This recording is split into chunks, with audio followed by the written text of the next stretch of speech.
नमस्कार मित्र पांडे। आज हमारे स्टूडियो में कैप्टन पीएन मिश्रा जी मौजूद हैं। आप लोगों को पता होगा कि हमारे द्वारा कुछ न कुछ चीज़ें खोजी ही जाती हैं। आपके अमेठी के ही हैं पीएन मिश्रा जी।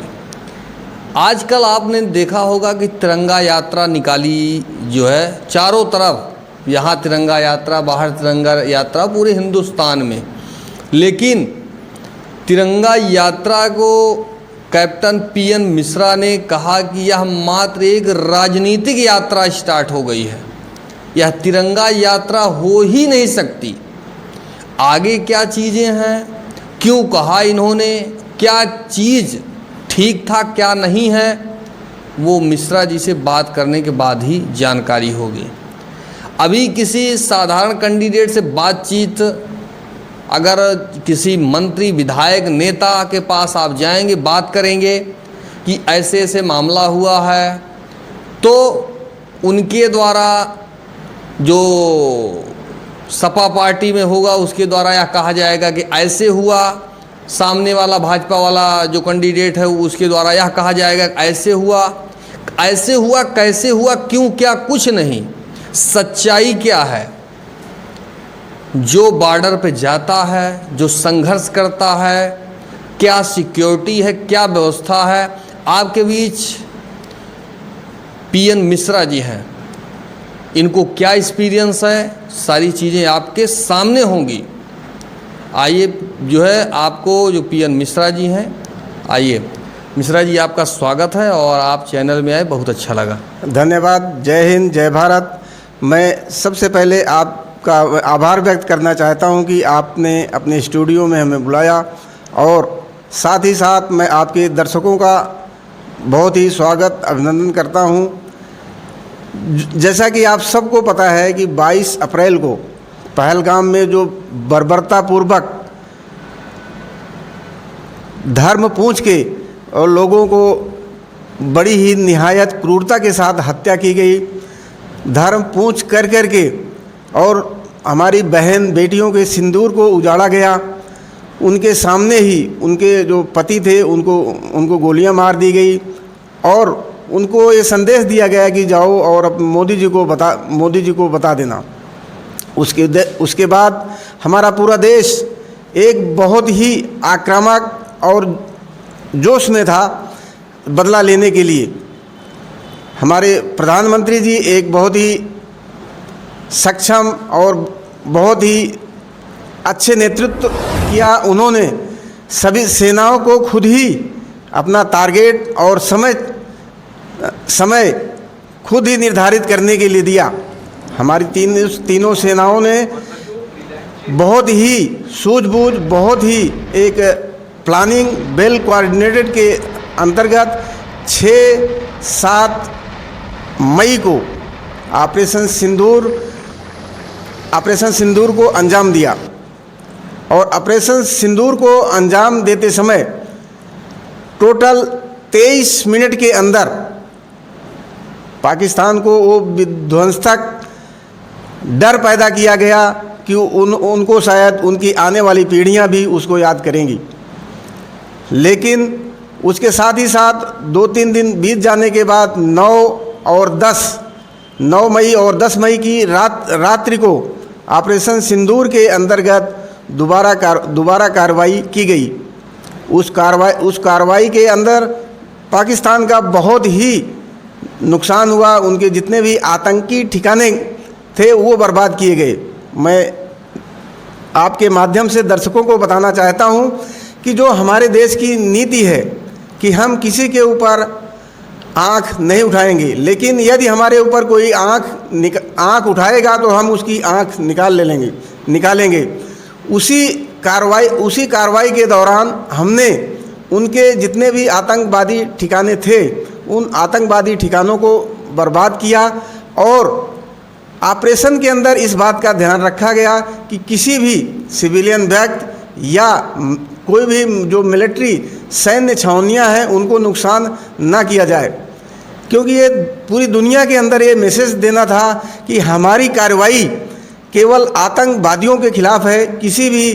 किसी भी सैनिक या किसी भी सिविल नागरिक के खिलाफ नहीं है, उसी को अंजाम देते हुए और हमने पाकिस्तान को ये दिखाया कि जब आप हमें छेड़ोगे तो हम आपको छोड़ेंगे नहीं।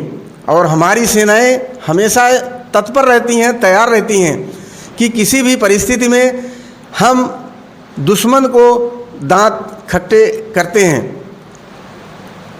इसके बाद देश में जगह जगह पर ऑपरेशन सिंदूर की रैलियां निकाली जा रही हैं। ऑपरेशन सिंदूर की जो रैलियां निकाली जा रही हैं, कहा तो जा रहा है एक सेना के जोश, शौर्य, पराक्रम को नमन करने के लिए हम ये यात्राएं निकाल रहे हैं। लेकिन बड़े दुख की बात है कि हर क्षेत्र में हमारे सैनिक और पूर्व सैनिक हैं, लेकिन किसी भी रैली के अंदर सैनिकों या पूर्व सैनिकों को वहाँ पर आमंत्रित नहीं किया जा रहा है, ना तो उनको साथ लिया जा रहा है। तो इससे ये बिल्कुल साफ तौर पे जाहिर होता है कि ये सेना या सैनिकों के सम्मान के लिए नहीं, बल्कि अपनी ये व्यक्तिगत राजनीतिक लाभ के लिए ये जो रैलियां हैं वो निकाली जा रही हैं। तो मैं आपके माध्यम से ये बताना चाहता हूं कि यदि सैनिकों का सम्मान करना है तो सही मायने में तभी होगा जब उनको इन रैलियों के अंदर शामिल किया जाए और उनको सम्मानित किया जाए, तभी इन रैलियों का कोई मतलब होता है। नहीं तो ये एक व्यक्तिगत और राजनीतिक रैली होकर के ही रह जा रही हैं। आपको इसके बाद मैं बताना चाहूँगा कि जितनी भी जब ऑपरेशन सिंदूर हुआ या पहलगाम हमला हुआ या ऑपरेशन सिंदूर हुआ, हमारी सरकार के साथ हमारी सारी पार्टियां 140 करोड़ की जनता देश सरकार के साथ खड़ी थी कि आप जो भी कदम उठाएंगे हम आपके साथ हैं। और हमारी सभी 140 करोड़ देश की जनता ने सरकार का बखूबी साथ दिया। और साथ ही सारी विपक्षी पार्टियों ने यहाँ तक कि AIMM पार्टी के जो चीफ हैं ओवैसी साहब ने भी भरपूर हमारी सरकार का साथ दिया और उन्होंने कहा हम हर कदम पे आपके साथ खड़े हैं। इसी प्रकार से हमारी जितनी भी पार्टियां हैं सब पार्टियों ने साथ दिया। लेकिन बीच में कुछ एक अराजकताएं आ रही हैं, जैसे हमारे मध्य प्रदेश के एक मंत्री जी ने, हमारी कर्नल सोफिया जी हैं, जिनको कि बोला कि ये आतंकवादियों की बहन है। इससे बहुत ही एक दुख की बात होती है। और साथ ही नेतृत्व के लिए मैं नेतृत्व क्षमता पर भी सवाल उठते हैं कि अभी तक ना तो मध्य प्रदेश की सरकार ने और न देश की सरकार ने उनको निष्कासित किया है, न उनके ऊपर कोई कार्रवाई की है। अतः मैं आग्रह करना चाहता हूं कि ऐसे मंत्रियों को तुरंत बर्खास्त करना चाहिए या उनको पार्टी से निकालना चाहिए। जहाँ तक है देश की सुरक्षा का सवाल है, देश के सैनिक 24 घंटा देश की सीमा पर तैनात हैं कि किसी भी चुनौती का सामना करेंगे और हम अपने देश की 1 इंच भी ज़मीन को अपने किसी भी दुश्मन के हाथों में लगने नहीं देंगे। इसी के साथ मैं जितनी भी पार्टियां हैं, जितनी भी रैलियां निकाली जा रही हैं, मैं उन सब पार्टियों से ये दरख्वास्त करूंगा कि वो सब अगर सैनिकों का सम्मान करते हैं, उनके शौर्य का सम्मान करते हैं, तो उनको अपनी पार्टी में अग्रिम पंक्ति में जो भी रैलियां निकल रही हैं उनको शामिल करना चाहिए और उनका सम्मान करना चाहिए। साथ ही साथ मैं अपने देशवासियों का, अपने साथियों का, सभी का मैं बहुत ही तहे दिल से आभार प्रकट करता हूं कि जिन्होंने इस पूरे ऑपरेशन के दौरान हमारी सेना का, हमारी सरकार का साथ दिया। और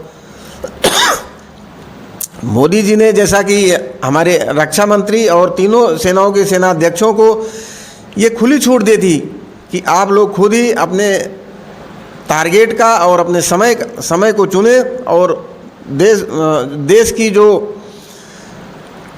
माताओं बहनों का सिंदूर उजाड़ा गया है उनका बदला लें। उसी के तहत हमने ऑपरेशन सिंदूर के अंदर कार्रवाई करके और अपना बिना किसी तरह का नुकसान उठाए हुए हमने उनके अंदर भारी तबाही की। जब उनको ये पता लगा कि अब हमारे हाथ में कुछ भी नहीं है, हम कुछ भी नहीं कर सकते हैं, ये हमारे देश पे और भी नुकसान होगा, तब उनके डीजीएमओ डायरेक्टर जनरल जो मिलिट्री ऑपरेशंस होते हैं उनकी तरफ से हमारे भारत के डीजीएमओ साहब के पास हॉटलाइन से फ़ोन आता है और वहाँ पे वो इस युद्ध को समाप्त करने के लिए कहते हैं। जब हमारे डीजीएमओ साहब और सरकार से वार्ता होती है और उसके बाद देश कुछ समय के लिए ऑपरेशन सिंदूर पूरी तरह से समाप्त नहीं किया गया है। ये जैसा कि हमारे प्रधानमंत्री जी ने भी अपने संबोधन में कहा है कि ऑपरेशन सिंदूर को समाप्त नहीं किया गया है और ना तो इसको सीज फायर किया गया है। जब भी हमारे पड़ोसी देश कोई भी गलत हिमायत करते हैं या कोई भी आतंकवादी घटना करते हैं तो उसको हम युद्ध जैसा मानेंगे और युद्ध के समान उस पर प्रतिक्रिया करेंगे और उसकी कार्रवाई करेंगे। तो आज मैं अपने जो सेवारत सैनिक हैं, जो ड्यूटियों पे हैं, उनको सबको नमन करता हूं कि जिन्होंने इस पूरे ऑपरेशन के दौरान हमारी सीमाओं को सुरक्षित रखा और दुश्मन हमारी 1 इंच ज़मीन के अंदर भी नहीं आ पाया। उसी तरह से आज पूरे मुल्क को ये पता हो गया कि भारत, हिंदुस्तान एक ऐसा देश है जो कि किसी देश में घुस करके और आतंकवादी गतिविधियों को समाप्त करने में उनके ठिकानों को तबाह कर सकता है। पूरी दुनिया के अंदर ये पहला उदाहरण पेश किया गया है जिसमें घुस के मारा गया है और वहाँ भी केवल आतंकवादी ठिकाने थे उनको तबाह किया गया है। किसी प्रकार की उनकी सैनिक या आम सिविल प्रशासन को कोई नुकसान नहीं किया गया है। जैसे आप इतना दिन उसमें थे तो जो है आपको क्या समझ में आता है कि जो चल रहा है वो ठीक कहाँ तक है? नहीं, सेना में जो भी कार्रवाई चल रही है, जो अपनी सुरक्षा के लिए जितनी भी कार्रवाई चल रही है, वो हर दिन बड़ी मजबूती के साथ हमारे सैनिक वहाँ पे खड़े हुए हैं और अपनी ड्यूटी का, चाहे वो सर्दी का मौसम हो, गर्मी का मौसम हो, बारिश का मौसम हो, या चाइना में जहाँ पे -50 डिग्री टेम्परेचर जाता है वहाँ पर भी अपनी ड्यूटियों को वो बखूबी अंजाम दे रहे हैं और हमारी देश की सीमाएं हैं उसको सुरक्षित रख रहे हैं। तो और पहले से जो पूरे देश में एक मैसेज गया ऑपरेशन सिंदूर के अंदर, हमने जितने भी हमारे हथियार इस्तेमाल किए हैं सब स्वदेशी निर्मित हैं और हमने स्वदेशी निर्मित हथियारों से ही दुश्मन के छक्के छुड़ाए हैं।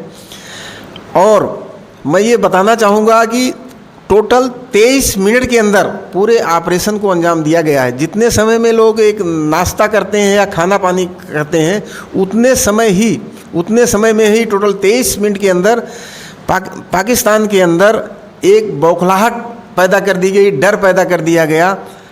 तो हमारे जो देश के साइंटिस्ट हैं, जो सैनिक हैं, वो अपनी कार्यक्षमता में पूरी तरह दक्षता के साथ कार्य कर रहे हैं। पाकिस्तान ने जो भी ड्रोन से अटैक करने की कोशिश की या मिसाइल से अटैक करने की कोशिश की, हमारे डिफेंस सिस्टम इतने कारगर थे कि उनको बिल्कुल 23 मिनट के लिए बिल्कुल जाम किया गया। उनके जितने भी ड्रोन थे, मिसाइल सिस्टम थे, रडार थे, वो ना तो हमारे किसी सिस्टम को पकड़ पाए और ना ही उन्होंने जो कार्रवाई की, उनके जो ड्रोन थे या जो भी थे, उनके कोई सक्सेस कार्रवाई वो नहीं कर पाए। ये हमारी सेना के लिए, हमारे देश के लिए एक बहुत बड़ी उपलब्धि है। इसके लिए मैं अपने जो वैज्ञानिक हैं, हमारे देश के वैज्ञानिक हैं, जिन्होंने आधुनिक तरीके के इस्तेमाल करने के लिए, हमारी सेना को सुरक्षित करने के लिए, हमारे देश को सुरक्षित करने के लिए जो भी इन्होंने हथियार बनाए हैं, बहुत ही काबिल तारीफ़ है। आज पूरी दुनिया में इसकी चर्चा हो रही है। चैनल के माध्यम से जो श्रोता देख रहे हैं उनके लिए क्या बोलना चाहेंगे? चैनल के माध्यम से मैं अपने सभी श्रोताओं को यही बताना चाहता हूँ कि आज हमारा देश सुरक्षित है। हम आपसे यही उम्मीद करते हैं कि आप जब भी ज़रूरत हो आप हमारे साथ, हमारे पीछे खड़े रहें और आपकी जितनी भी सीमाएं हैं उनको दुश्मन उनकी तरफ आंख उठाकर नहीं देख सकता है। हम ईंट से ईंट, हमारी सेनाएं, आर्मी, एयरफोर्स, नेवी, तीनों सेनाएं हमेशा तैयार रहती हैं कि अगर वो आंख दिखाने की कोशिश कोई करेगा तो हम उसकी आंख निकाल लेंगे। जान से अपनी, एक जो सैनिक होता है वो अपनी जान दे देता है, लेकिन अपने देश के लिए एक ईमानदारी और वफादारी से काम करता है। और ईमानदारी वफादारी से काम करते वक्त वो अपने पीछे अपना जो परिवार है उसको भी ध्यान नहीं रखता है। उसके लिए देश सर्वप्रथम होता है, अपने देश के लिए जीता है, देश के लिए मरता है। और मैं अपने देशवासियों से यही कहूँगा कि वह हर सैनिक, चाहे वो आर्मी हो, एयरफोर्स या नेवी हो, या सीआरपीएफ, पैरामिलिट्री फोर्सेज हो, बीएसएफ हो, इस पूरे ऑपरेशन के दौरान पूरे बॉर्डर को सील करने में हमारे सीआरपीएफ, बीएसएफ और जो सीआईएसएफ वगैरह थी, इन्होंने भी बहुत ही बहादुरी के साथ अंजाम दिया है और कोई भी कार्रवाई पाकिस्तान की सफल नहीं होने दी है। इसके लिए हमारी पूरी तीनों सेनाएं और पैरामिलिट्री फोर्सेज, जिसमें खास करके सीमा सुरक्षा बल और सीआरपीएफ के जवान हैं, उनका भी मैं तहे दिल से धन्यवाद करता हूं, तहे दिल से आभार प्रकट करता हूं। अभी आपने देखा पीएन मिश्रा जी हैं, जो चीज़ें सामने जो है चैनल पे जो चीज़ें थी, जो अंदर की बातें थी, जो ये था कि हाँ ये बातें निकल करके समाज में जाएंगी, जो जनता या जो श्रोता सामने बैठा हुआ उसको पता चलना चाहिए कि क्या हो रहा है। और कुछ चीज़ें ऐसे भी होती हैं, इसलिए हमने नहीं पूछा कि आप कहाँ, कैसे, क्या हुआ और जो है कहाँ क्या है। तो अब उसमें इतना टीका टिप्पणी करना कि कहाँ कौन सी फौज काम कर रही है, कैसे कर रही है, किस तरीके से कर रही है, तो सुरक्षा को जो है इस कारण से क्यों नहीं, वो देश की जो सुरक्षा की गतिविधियां हैं जिनको हम बता नहीं सकते कि कौन सी फोर्सें कहाँ लगती हैं, कैसे क्या होता है, वो हमारी सुरक्षा का सवाल होता है। इंटेलिजेंस को भी वो खबर नहीं दी जाती है। नहीं तो अगर सूचनाएं लीक हो जाएंगी, अगर हमारी सूचनाएं लीक हो जाएंगी। ऑपरेशन की सफलता का सबसे बड़ा कारण है कि हमारी जो भी ये ऑपरेशन 15 दिन बाद जाके हुआ है। 22 अप्रैल को पहलगाम हमला हुआ है, उसके बाद 6-7 की रात को ये हमला हुआ है। और उस समय हमारी सारी प्लानिंग और जितनी भी थी प्लानिंग और एग्जीक्यूशन, उनको बिल्कुल ही सिक्योरिटी के अंदर रखा गया है। अगर हमारी एक भी सिक्योरिटी लॉस हो जाती है तो हमारा ऑपरेशन सफल नहीं होता है। इसलिए कौन सी फोर्स कहाँ कैसे लगती है, क्या है, उसके बारे में हम बात नहीं कर सकते हैं। अभी आपने देखा पीएन मिश्रा जी हैं, फिर किसी महान हस्ती के साथ मुलाकात होगी। मैं त्रिपुरारी पांडे, NDTV लाइव, अमेठी से।